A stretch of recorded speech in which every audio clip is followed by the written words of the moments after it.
วันนี้ก็เป็นมือแรกเนาะของปีพี่น้องมาสักเขาให้สวยบ่าวคำแพงพี่น้องและก็หลายคนเนาะไปมื้อนี้เนาะนี่มาชมภาพบรรยากาศกลางทางพี่น้องนี่ทางหน้าเพิ่นก็เลี้ยงเข้าเนาะปีเนาะเพราะว่ามันแม่นดอยพี่น้องนี่สวยกันเนาะทางรถก็ลำบากเนาะคนก็ตก2-3 มื้อนี่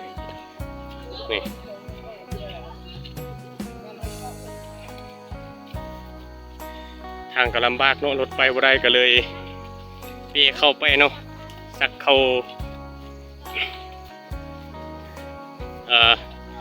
ไปสักเข้าให้เนาะพี่น้องเจ้าของให้เนาะนี่กำลังเข้านี่แหละสาวดอยเฮาเนาะคนดอยเฮาก็ประมาณนี้แหละพี่น้อง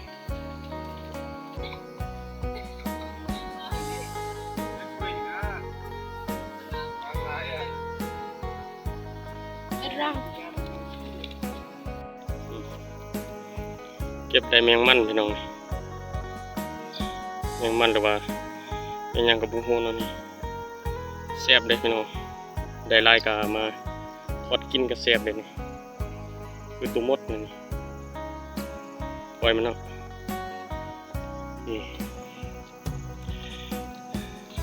ระยะทางกับไกลเติบพี่น้อง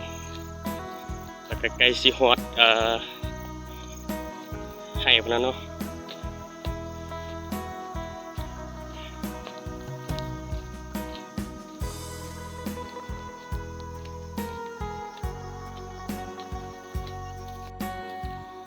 มาฮอตส่วนเลยพี่น้องมาฮอตให้แล้วเนาะ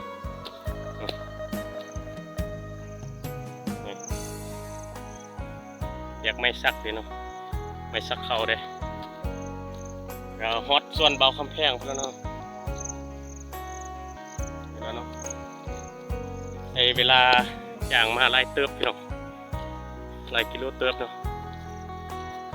บรรยากาศทางล่างทุ่งกาโอ้งามลาย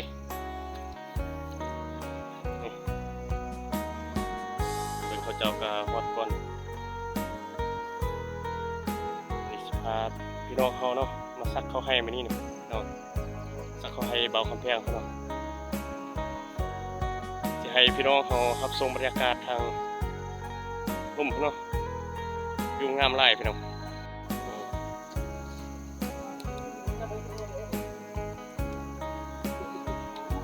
ลูกเคยมาฮอตให้แล้วเดี๋ยวนี้นะพอหน่อยหนึ่งก็เริ่มสักเข้าเนาะโอ้ภาพบรรยากาศโคตรดีเลยที่นี่นะเขาเม็ดเขาโคตรงามเลยนี่ปลูกข้าว3 เดือนเนาะ3 เดือนก็ว่า3 เดือนข้าว3 เดือนก็ได้กิน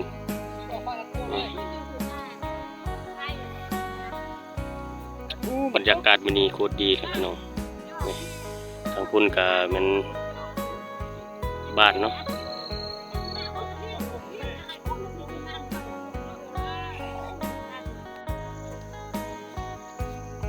มาพักผ่อนแล้วก็เริ่มสักเขาพี่น้องบาวบอน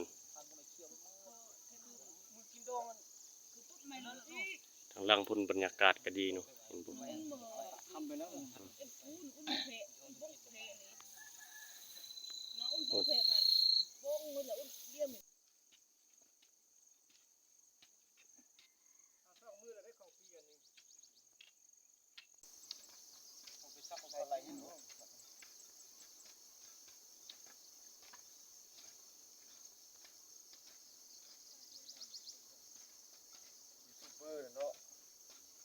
ก็แล้วเลยไอ้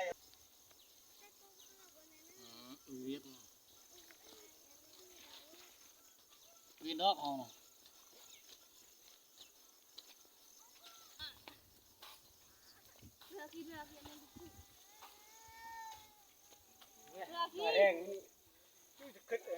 เดี๋ยวนี้ก็ฮอดครึ่งหนึงแล้วสัก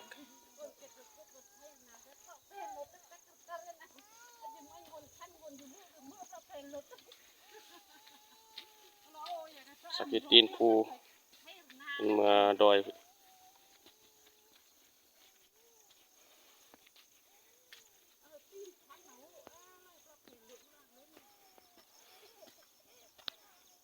เป็นอะไรตัวเกิดใครว่าต้องเนาะ โอ้บรรยากาศ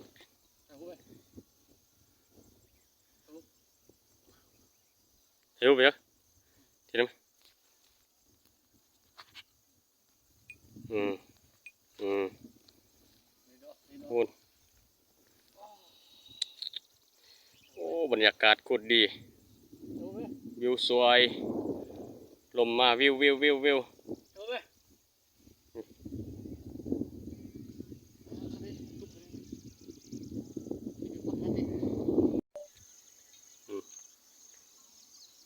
โคตรงามเลยพี่น้องเ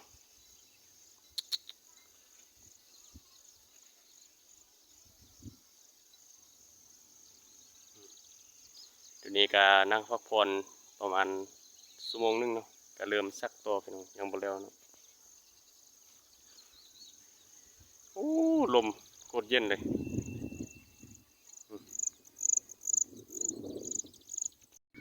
เดี๋ยวนี้ก็มาพักผ่อนเนาะประมาณชั่วโมงนึงก็เริ่มซักตัวพี่น้องอย่างน้อยนึงเนาะยังแถวลุ่มนี่ลงหอดตีนผู้นี่เนาะบนปะเข่าคนเด้อบรรยากาศโคตรดีเลยมื้อนี้นะเหมาะเนาะไปกับการเฮ็ดเวียกเดี๋ยวนี้ก็มาพักผ่อนหน่อยนึง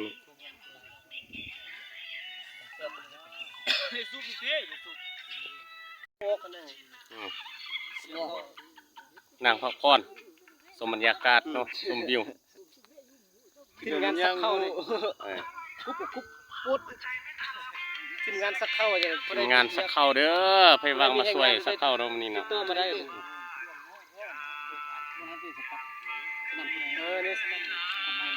เป็นอะไรเมื่อยบ่มื้อนี้ เมื่อไรมันนี่ ไปวางมาช่วยสักเข้าเด้อทีมงานนี่ก็สักเข้ามือทำอิฐเนาะมือแรกเนาะปี2025นี่แหละมาช่วยหน่อยเด้อ